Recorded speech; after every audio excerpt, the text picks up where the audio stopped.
Iki ni icyorezo cyaje kiri muri family mu muryango w'indwara zifata ubuhumekero, mbese iri mu bwoko bumwe na COVID-19 kuko nayo irafata imyanya y'ubuhumekero, ariko nayo ikibanda ku kuzana itangazamakuru rishobora kubeshya kugira ngo abantu babanze be gucika igikuba, ariko icyorezo kirahari kuko n'ingamba barimo barazifata zo babwira abantu ko bagomba kwitwara, kandi ugasanga nabo birasaba kutikoraho, kudahura n'umuntu ngo muvugane, kutayegerana n'iki.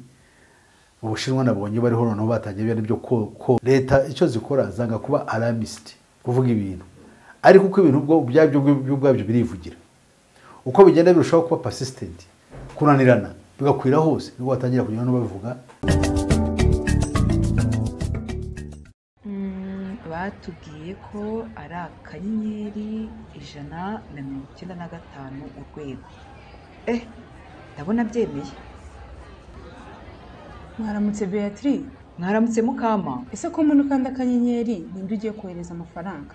Oya da, nibereye muri system imibereho. Iyo se ikora iki kandi? Imibereho ni system ikubiyemo amakuru ajyanye n'imibereho y'abanyarwanda twese.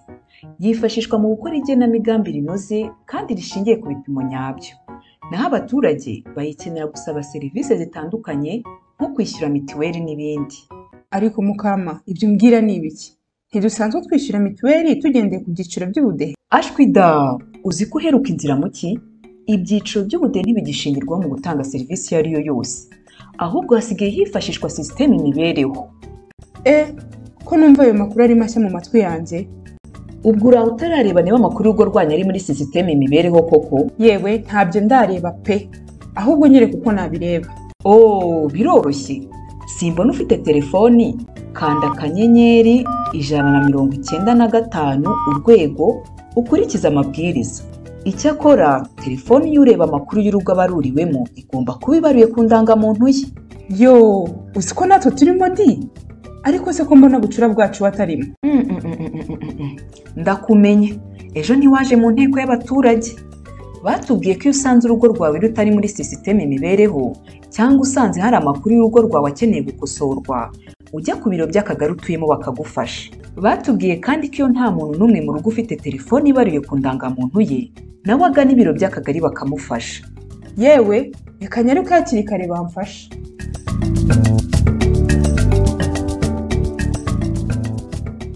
Turabasuje, turabifuriza gukomeza kugira ibihe byiza bakurikiye Primo Media Rwanda. Turi kumwe na Pastor Peter Musisi nk'ibisanzwe. Kuri aka kanya noneho nta kindi tugiye kuganira Pastor. Mu Bushinwa hadutse indi ndwara, reka mvuga ngo ikindi cyorezo, ariko leta y'Ubushinwa ntishaka kukivuga, nabyo biri gutangazwa n'ibinyamakuru byawo. Ni amakuru cyo waba ufite kuri iki cyorezo? Iki ni icyorezo cyaje kiri muri family mu muryango w'indwara zifata ubuhumekero, mbese iri mu bwoko bumwe na COVID-19 kuko nayo irafata imyanya y'ubuhumekero, ariko nayo ikibanda ku kuzana umusonga ukomeye cyane, ku buryo bavuga yuko ishobora no guhita yinjira mu bihaha. Ubwo rero ikintu cyinjira mu bihaha gishobora no kuba cyakwica n'umuntu, ariko bakavuga yuko baracyagerageza ko itangazamakuru rishobora kubeshya kugira ngo abantu babanze be gucika igikuba, ariko icyorezo kirahari kuko n'ingamba barimo barazifata zo babwira abantu ko bagomba kwitwara, kandi ugasanga nabo birasaba kutikoraho, kudahura n'umuntu ngo muvugane, kutayegerana n'iki. Mu Bushinwa nabonye bariho noneho batangiye ibyo koza ahantu hose, koza imodoka, koza abantu ubwabo bakaza bakaraba buri kantu kose, mbese nta keza nta kabi katari COVID-19. Rero ibyo bikaba ari ibibazo bikomeye, kandi kikaba ari icyorezo kirimo cyagura gifata abantu icyarimwe benshi ku buryo bwihuse. Kubera iki leta y'Ubushinwa itari kubivuga, ikavuga ko ari indwara isanzwe? Ubu ntabwo byaba bigiye kumera nko mu gihe cya COVID-19 ko nabwo babanje kubihisha, bakaza kubitahura icyorezo cyahereye mu ntara imwe kikaza kukwira mu Bushinwa hose, ndetse bikarangira bigeze ku isi muri rusange, ari no byaba byateje ibibazo by'ubukungu mu bihugu bitandukanye by'isi, ndetse no kugirana n'iyi saha ibihugu byinshi biracyahura n'ingaruka z'ubukungu zatewe na COVID-19.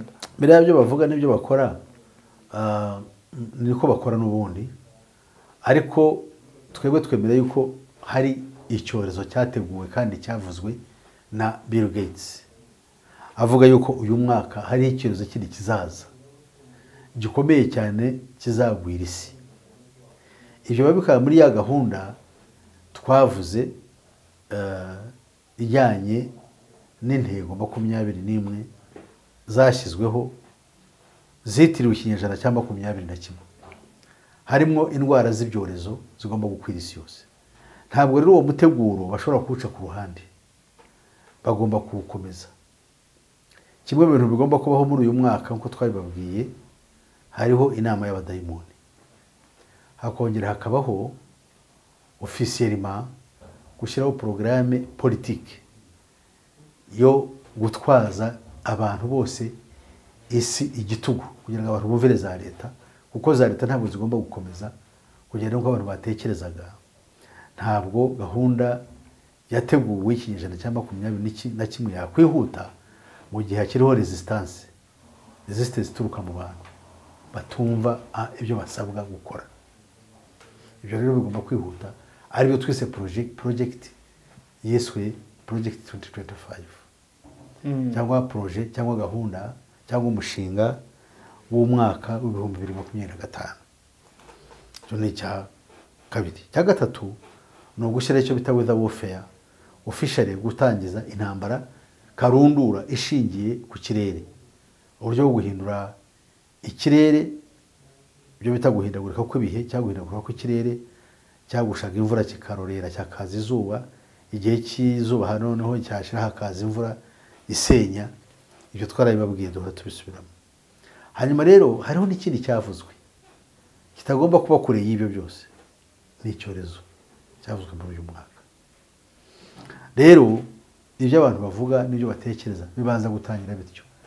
Leta icyo zikora zanga kuba alarmist, kuvuga ibintu, ariko uko ibintu ubwabyo birivugira, uko bigenda birushaho kuba persistent, kunanirana bigakwira hose, nibwo batangira kujya no bavuga yuko abaganga, kuko buriya ntabwo leta yivuga, ibanza kubaza bito ngo ni health experts, abantu bari muri gisata cy'ubuvuzi bakora bagenda bavuga, niho batanga amaraporo. Rero amaraporo yo batanga niho leta igira ikivuga. Muri baravuga bati abahanga mu by'ubuvuzi batubwiye bati na batya. Kubwo impamvu rero twe nka leta turemera ko kino kintu ari ikibazo gikomeye cyane, ingamba zigomba gufatwa. Leta ntabwo ibyinjiramo kuko ni ubumenyi bwihariye bw'abantu runaka, niho bagenda bavuga bati bigeze biti, ariko leta si uko bitabizi. No, ibi bizi ko system ikorera hamwe. Kujya kereka nkatwe abantu bari ibihugu byo mu nzira y'amajyambere bitazi ibyo ari byo birakurikira kandi bigahabwa ingamba zafashwe, nayo twazubahiriza dutyo. Ariko kuba byagenze na gahunda iri inyuma y'ibyo, abantu bake baba babizi bake. Ni icyorezo kiri kwandura ku buryo bwihuse, dore ko nk'ubu mu Bushinwa kimaze gufata abantu benshi batandukanye, ndetse ibitaro ndetse n'amavuriro byuzuye abarwayi bamaze kwandura icyo cyorezo gishya. Kubera iki kiri kuza kigahita kibonerwa izina, ariko bakavuga ko umuti n'urukingo byabuze, ubundi icyorezo gihabwa izina biturutse guke? Baba baragiteguye nuko bazacyita. Iki gihe bakise human meta nimo virus niko bakise human meta nimo virus. So rero icyo cyorezo cyateguwe kera, izina ntibarivuga, bahita bakivuga bahagura ko bakise bakurikije uko gifata, kandi nuko bigafata bityo. Nubwo bimaze gufata bityo rero, kuki cya kindi bakise virus 19 bakitiye iki? Bakitiye kubera yuko cyari cyaje mu gihe cyo mwaka 2019, ariko cyagaragaye muri 2020. Amazina bari barayateguye kera, na kera niko kimeze.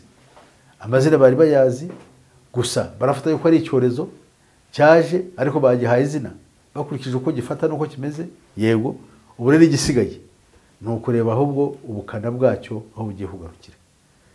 gishobora kuba giteguriza abantu cyangwa se kuba aricyo kije ubwacyo.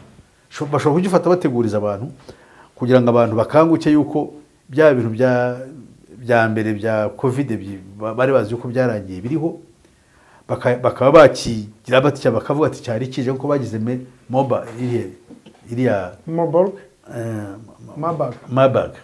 That Marburg yabaye nk'aho irahari, yageze no mu Rwanda ariko ntiyakwiriye isi yose. Ariko hari icyo ikangurira abantu kuvuga yuko bya bintu by'ibyorezo ari ibintu tugomba kubana nabyo. Ishyari rishobora kuza kigahera hariya kigafata kikarengira, wenda bakaba bagihagarika, barangiza bagasinzira igihe gito y'amezi make, noneho bakaruha ikindi kintu. Barashaka ko iriya karicya itubamo uriya muco w'ibyorezo kandi biteye muri buriya buryo yuko umeze ute uhari, bakabirwana nabyo bakabihagarika, abaganga bakanapfa n'ibyo nk'ubwo Ebola gikora, noneho bakavuga bati ni icyorezo. Ariko ibyo byorezo biraza bite? Ni ibintu bategura kugira ngo muri ya gahunda yo kurwanya inyokomuntu. So ubwo nyine batumenyereza n'iki kiri inyuma y'ibyo bintu, kutumenyereza biriya bintu ni ukugira ngo noneho tugire n'uburyo bw'imibiri yacu kwemera igahinduka guinea pigs, aho abantu bageragereza bya bintu bajyaga bagerageza ku nyamaswa bakajya bizana direct ku bantu. Iyo bizero direct ku bantu bikajya mu mibiri yabo, nacyo hari avantage irimo kuko izo nkingo utagifite icyo ukora kandi udashobora kuvuga ngo cyamere babanje kutwigisha nuko izo nkingo ingaruka zazo ndavugira ko tugomba kugira utuzibaza. Uwo muco tugomba kuwikuramo tukabyakira dutyo. Ingaruka zivuye mu rukingo ntaho urega ntaho ubaza, ukazakira utyo. Baramutse banateguye n'urukingo rutwica cyangwa se ruduteramo ibintu bikomeye, indwara zikomeye nka za kanseri, ubugumba, ibindi byago batuzanira, n'ibitubaho ntawe tuzabaza. Cyangwa se kuduteramo gahunda iduhindura, hormones ziduhindura ukundi, ugasanga ziduhinduye nk'ibikoko, cyangwa se duteye ibindi bintu bitari bya karemano byacu, bakinjira muri cells n'imibereho yacu, muri DNA yacu, they tamper with it. Iriya DNA yawe bakayinjiramo bakayizamo ikindi ubundi buryo bujyanye n'uko Imana yakuremye, ukaba wahinduka ukuri cyangwa ukaba wabyara ikindi kintu. Ibyo byose ni ibintu byo gukenera ku muntu. Muri cyo kinjana cyose cya 21 na nyuma yaho turamutse tugezeyo kaba byago. Kuko amakuru dufite nuko inyokomuntu itagomba kurangiza umwaka wa 2060 dukurikije gahunda y'umunyamibare witwaga Sir Isaac Newton. Mu mpera z'umwaka w'ibihumbi 2019 twinjira mu 2020 niho hadutse icyorezo cya COVID-19, ari naho nyine iryo zina ryavuye ko ari COVID-19, hanyuma gitangirira mu ntara ya Wuhan mu Bushinwa. Kuki iki nacyo cyaje giturutse mu Bushinwa? Ni Ubushinwa bugeragerezwaho ibi byorezo, ni Ubushinwa bufite laboratoire nyinshi zo gukoreramo ibyorezo, cyangwa ni Ubushinwa bwugarijwe na environment ishobora gutera ibyorezo bitandukanye? Ubushinwa bufite umwihariko ukomeye cyane muri system ya Illuminati. Ni igihugu gituwe n'abantu benshi, kinini kandi giteye imbere cyane mu bukungu no muri tekinoloji. Icyitonderwa, ni igihugu kiyoborwa mu buryo butwita police state regime. Uvuga ubuyobozi bumeze bw'igitugu cyane, umuntu ubwisanzure mu kuvuga cyangwa guhakana ibintu bivuye muri leta ntabwo byemewe. Ni ukuvuga ngo ubikoreyeho mu bindi bihugu birabyo bivuga ko bifite demokarasi, ibintu byose babikoze mu bwenge, ko buri kintu cyose kirabakorera. Ni ukuvuga ngo nk'ibihugu bifite nka demokarasi nko muri Amerika n'urugero, cyangwa mu Burayi bw'uburengerazuba, hari ubwo bashobora kubaza abantu bakagira batahura n'amakuru y'ibyo bintu aho byaturutse, bakaba byagukoraho nk'igihugu wowe warekuye ibyo bintu, bikaba byagaragaza yuko ahubwo ari intwaro kirimbuzi woroshye mu isi kandi ibintu ntubyikuremo. Ariko mu Bushinwa nta tangazamakuru ushobora kuvuga ikintu nk'icyo, nta mushakashatsi ushobora kwamamaza ikintu nk'icyo, ntabwo byakunda. Niyo mpamvu muri Wuhan aho uvuze bagiye kujya gushaka inkomoko ya COVID-19, kuko bavuga ko yaturutse mu Bushinwa ariko ituruka mu Bucurama. Noneho bagenda basatitse ngo bavuye sizi n'aba byari byanyaroreshwa cyangwa harimo muri bo bari bafite uburyo bose bwasiriye kujya kubishaka. Bageze mu Bushinwa barabonka twije muri laboratoire zanyu muri Wuhan, baravuga ngo no twebwe nta muntu tugenzura dufite uburenganzira bwo kwigenzura dufite tekinoloji ihagije twebwe tubabwira uko niko kuri iyo ni uburwayi bwaje buzanywe n'ubucurama mwebwe muraza kutugenzura mukora iki so China is a giant ntabwo ari igihugu wapfa gukanda barabyihurira rero n'ibi ngibi niko bimeze ntabwo byaturuka mu kindi gihugu bikunde ntabwo byabaho ku buryo bworoheje why ahandi habaho leakage amakuru dufite numvise nuko ahubwo iriya COVID-19 yakorewe mu Budage ivayo iba exported cyangwa irimurwa ijya gusorerwa mu Bushinwa ibyo rero nabyo abantu bagenda bavuga byinshi ariko ntabwo wahakana ibintu ureba ibikorwa wamaze kwemera beyond reasonable doubt yuko hariho conspiracy theory uburyo bwo kugambanira inyoko muntu ku buryo butajenjetse urwego rwo turiho twebwe nuko twemera ntabwo twemera yuko ari beating about the bush uvuga ngo bishobora kuba atari byo katureba ibi no ariko se waba ushaka iki ibintu bakora banabivuze yuko bagiye kuzabikora umuntu akavuga atazaza icyorezo mu mwaka uyu n'uyu kikaza marayiza n'Imana se n'umuhanuzi niki ndebere ko niyo mpamvu basa nk'aba nta kivuga cyane Bill Gates ngira ngo babonye yuko ari so vocal ku Imana umwuka wera ashobora kumugeraho akamuvugisha ibyo atakaba yanavuga usanga nta kivuga cyane nk'uko mbere yavuga ariko hari umuntu wihaye kugenda avuga arangirira ibintu bihari so umuganga siki he's not a scientist ntabwo ari umuntu wa siyansi si umuhanuzi si umuganga ibyo ababivuga avuga ibiki ugasanga ni ikibazo kuki se abantu badahera kuri uwo ngo bibaza hisigana none se kuki abantu batubashye abaganga bakomeye barashid butari n'abandi ahubwo bagiye bicwa bakabura irengero n'undi w'umufaransa witwaga iziti Lucade nawe w'umufaransa nawe yari umusaza nawe abura muri ubwo buryo bukomeye uwo yagerageje kwamagana icyo kintu agaragaza bino bintu ari ubwicanyi ndengakamere noneho rero uwo bakamukura noneho twareze nk'abantu tukibagirwa ku kanya we tukibagirwa kuva twabivuyemo twatangiye kwijomba intugu twigira dutya ariko we have nothing ibintu bikaza ukuvuga ko ari igihe this is terrible ni ibintu byateguriwe inyoko muntu ikwiriye gukanga nicyo twe tuyibwira izi ni impanda z'Uwiteka areka kugira ngo zigere mu bantu bazumve noneho bo bafata icyemezo kijyanye n'ubushake bwe inzira yabahaye cyane cyane uko bahamagaye nk'uko Imana yabishatse niba bashobora kubimenya ibyo ngibyo bikabagira umumaro ariko the rest bariya abantu babikora batwita goyim nk'abantu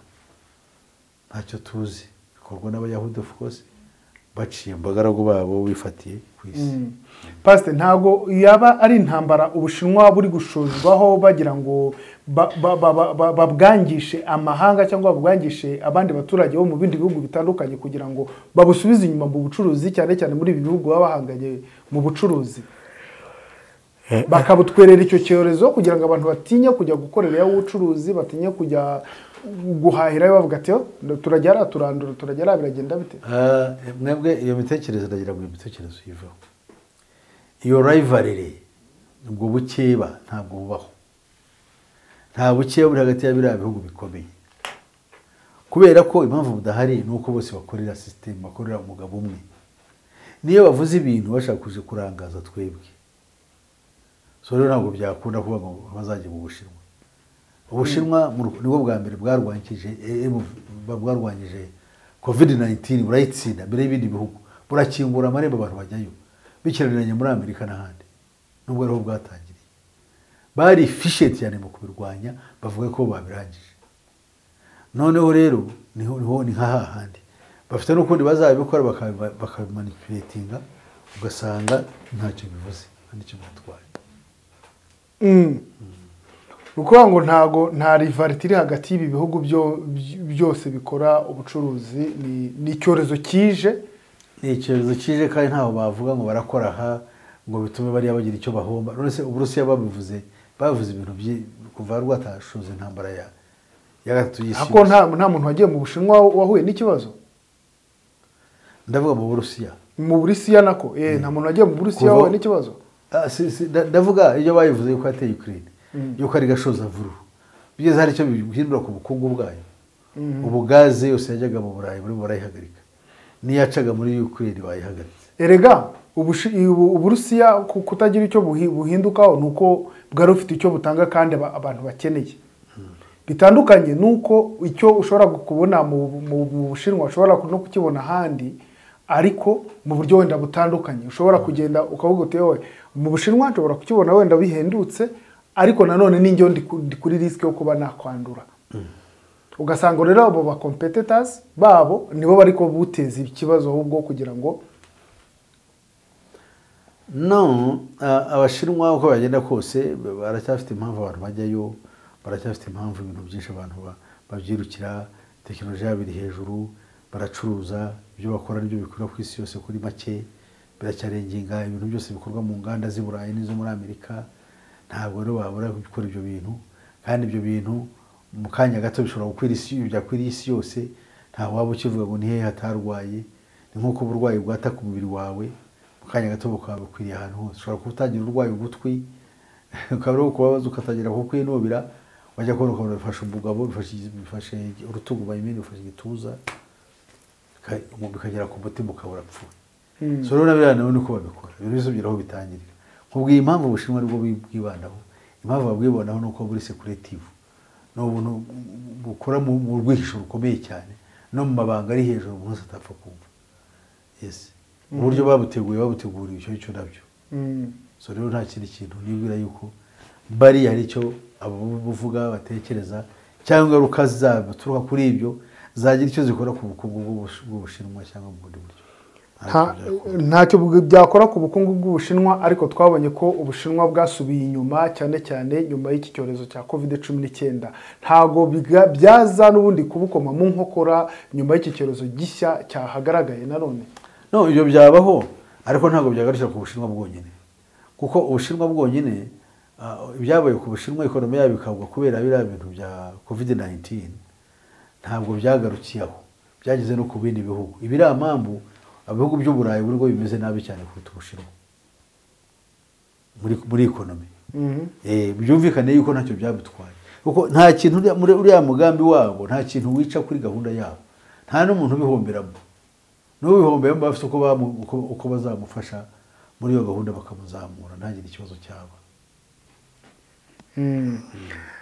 Ni icyorezo rero gishya n'ubundi cyaje kimeze nka COVID-19, nk'uko COVID-19 yafataga ushobora kucyandura ucyandujwe n'umuntu wanduye agushyizeho amatembabuzi cyangwa se kikandurira nyine muri surface mu isanzure, ushobora kuza mu kirere, ariko bamwe bakabihuza nuko mwabira bihugu muri iki gihe bari mu gihe cy'ubukonje, akaba ariyo mpamvu iyi virusi ishobora kuba iri kubafata cyane. Hari aho byaba bihuriye nuko yaba ari virusi igendana n'ihindagurika ry'ibihe cyangwa ni virusi yabaye fabrique. No, abantu bo bashobora kubeshwa mu buryo bwinshi, n'abari kujyana n'ibihe n'abari ibiki, ariko sibyo. Ahubwo ziriya virusi zose ziba fabricated. Hari amateka tugomba kumva. Hari icyo bitaga ibicurane by'ingurube, ibicurane by'inkoko, ibicurane by'inyoni, ibisazi by'inka, indwara za apetite, B na C. Izo ndwara zose za Ebola ni ibintu bagenda bakora, kandi izo ndwara zije mu kinyejana cya 21 kandi ziyungikanye. Ariko COVID-19 yabaye gaheza kuko yafectinze ubuzima bw'abantu mu buryo bukomeye cyane. Bituma abantu benshi bahomba, noneho bararwara, abandi baranapfa. Abari ibindi bintu byinshi byabayeho n'ubukene buriyongera ku buryo ibihugu byose ubu ngubu dufite bitigeze bigera ku rwego rwo kuzazamuka ngo birokoke imanga byaroshyweho na COVID-19. Akaba ari ikibazo gikomeye cyane rwose. Nkaba nibwira rero tugomba gukanguka tukareba aho ibintu bigana, tukarwanya intambara mu buryo bw'umwuka, kuko isi ntabwo twashobora kuyihindura. N'uwo yakubwira ngo hari icyo azakora babeshya, uwo ari we wese yaba kubeshya kugira ngo hindure porogaramu y'abano bantu igaragara mu bitabo binyuranye dusoma kandi tuyo tubereka.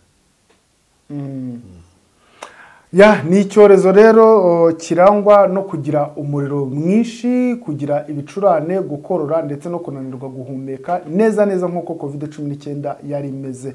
Abantu bagirwa inama yo gukaraba intoki cyane, ukamara amasegonda 20 uri gukaraba intoki byibuze, ayo niyo make, hanyuma ukirinda kwegerana n'umuntu wanduye, kandi nawe wamaze kumenya ko wanduye bakakugira inama yo kuguma mu rugo mu gihe bakurikirana ubuzima bwawe. Kiri gufata cyane abana batoya n'abantu bageze mu zabukuru bafite ibibazo by'abasirikare b'umubiri, nyine badafite intege.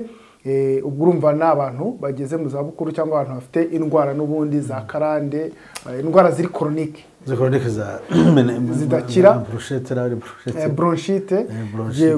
Ni icyorezo rero kiri gufata mu buryo bubiri, biri gufata nka bronchite, ukongera kigafata nka pneumonia cyangwa se umusonga. Umuntu ukirwaye akarangwa n'ibyo bimenyetso tumaze kuvuga haruguru. Hari andi makuru mashya waba ugifiteho mbere yuko dusoza? No, kugeza ubu nta makuru mfite, nuko ari byo byuvuze, uko abantu bagomba kwitwara kuko cyamaze kwaduka. None turumva inama baduha zo kugira ngo dushobore kwirinda, kandi uko kwirinda bakaba bakubwira ibintu bijyanye n'ibyo twari tumenyereye byo gukaraba n'ibindi no kurinda abantu. Hari nubwo rero byazakomera gihe ubwoba bufite, hagafatwa ingamba zo kubihashya hifashishijwe noneho ya mikorere yahozeho cyangwa twaciye muri COVID-19. Bikaba rero ari ikibazo gikomeye cyane, dukwiriye gusenga Imana ngo bitageraho. Imana tugire mu kubona abantu bo kubwabo sinzi ko dushobora kubaho, ni ikibazo gikomeye. Ariko icyo navuga ngira ngo abantu bacyumve, hari ubuntu bireba ushobora kuba kije nkuko mabaga yaje igahuha igasa nk'ihagarara, wenda mu Rwanda ntibavuye ko yageze hirya no hino ku isi, bakajya bayivuga ibunaka igakubita igahagarara nkuko mbona bayikora, igakubita hari. Ariko ari muri kugira ngo batumenyereze uburyo kujya ndibura yuko mabaga ari inkingo zagiye ziterwa abantu bamwe, cyane kubera mabaga urumva zirakurikira za zindi za ntuza, nuko muri iyi minsi bafashe baselekitiza abantu runaka bari muri serivisi runaka. Ariko noneho uko buhoro bigenda bimenyekana cyangwa bigenda bimenyerwa, byatangira kujya mu bantu bose. So dusenge Imana wenda kiba ari ikintu kirukanka cy'ikiyaga gihagarare, tube turyaho kabiri, so ngo birangiye twa turya dutegereje irindi shyano, aho gupfuye umunsi wacejo wapfejo niko njya navuga. So rero nkarangiza mbwira abantu ngo abantu bakanguke, abantu bitegure, abantu bamenye yuko muri iyi si hari akagambane kabagenewe, ahubwo bahindukirire Umukiza wenyine. Ariko ibyo nzi yuko n'abazafata, Bibiliya ivuga yuko abantu nubwo bazahura n'ibyo byago ngo ariko ntibazihana, ngo bareke ibi byabo bakoraga. Ariko abacu Imana bafashe bakanguke. Twahuye n'ibyago byinshi birimo na za jenoside zatwiciye abantu. Twe nk'Abanyarwanda Imana iduhe gukanguka no kumenya, kandi turinde icyo cyago, kuko ibintu uko bigenda bitwisuka hejuru birababaje. Pastor, reka ngushimire rero, dushimire n'abari bakurikiye Primo Media Rwanda, tubabwire ko bakwiye gukaraba intoki cyane, bakarangwa n'isuku aho bari, ubundi bakirinda kwegerana n'umuntu wagaragaje ibimenyetso. Nta wamenya uyu munsi kiri kuvugwa mu Bushinwa, ariko ejo n'ejo bundi cyaba cyageze hano mu Rwanda rwacu, dore ko na COVID-19 ari uko byatangiye. Ubwo rero abantu nibitabire kugira umuco w'isuku cyane, kuko ari wo zingiro rya byose, tubona ko ariho ibintu byose biri guturuka. Kandi tugushimire cyane, wakoze. Mwakoze Imana ibahe umugisha. Mwakoze namwe abari badukurikiye, mugira amahoro. Uyu munsi mu Rwanda hari imbuga za internet 20 zisurwa cyane kurusha izindi. Urwo rwawe cyangwa se urw'ikigo cyawe nta rurimo, ndetse nta nubwo rukubyarira umusaruro kubera kutazi Afrinovators, kompanyi ya mbere y'ikoranabuhanga y'impuguke zitanga serivisi zose z'ikoranabuhanga, nko kubaka imbuga za internet, kuzicunga no kuzibyaza amafaranga. Aba n'ubitabaza, usibye kukubakira urubuga rwa internet rwiza, hari n'ibindi bintu bitanu bazakorera website yawe ihita itangira kubyara umusaruro. Urubuga rwawe bazarukorera ibyitwa Search Engine Optimization cyangwa se SEO. uku ni ugukora ku buryo website yawe izajya igaragara byoroshye kuri Google, Microsoft, Bing n'izindi mbuga shakiro. Niba ari urubuga rw'ubucuruzi, ibicuruzwa byawe bizahita bigera kuri benshi. Bazakubakira uburyo bwo kwamamaza website yawe ku mbuga nkoranyambaga kandi bagukorera ibyitwa pay per click. Ibi ni ukwishyura udufaranga duke cyane, maze imbuga nkoranyambaga nka Facebook, Instagram, LinkedIn cyangwa se Google bakakwamamariza. Banagukorera email marketing, aribyo byo kugira liste nini ya email woherereza abantu ubabwira ibyo ukora. Ibi nibyo Afrinovators bazobereyemo. Niba ufite urubuga rwa internet rwaba urukorerwaho ubucuruzi, urw'ikigo kitari icya leta, urwamamazwaho serivisi nk'ubukerarugendo, urutangirwaho amasomo n'ibindi, inzira yonyine yo kurumenyekanisha no kurubyaza umusaruro ni Afrinovators Limited. Bahamagare cyangwa ubandikire kuri WhatsApp kuri 07 85 73 7078 cyangwa ubandikire email kuri info@afrinovators.com cyangwa usura urubuga rwabo rwa internet y3@afrinovators.com. Ushobora no kubasura aho bakorera mu mujyi wa Kigali muri Town Center Building inyuma ya Simba Supermarket.